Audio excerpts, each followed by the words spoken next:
हे मम्मी, आज माझ्या परीक्षेचा निकाल लागणार आहे. चल बघूया आज निकाल तुझा. चला.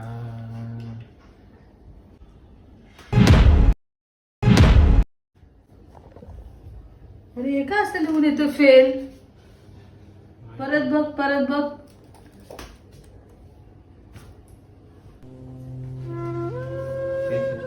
अपेक्षा नव्हती तू नापास होशील. रात्रंदिवस एवढी मेहनत करून त्याचं हे फल दिलं तू आम्हाला.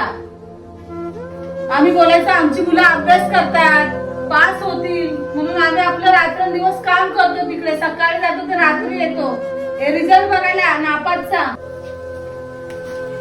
रात्र दिवसाची मी इथं दिसत नाही तरी पण जेवण करून तुम्हाला घालते खायला.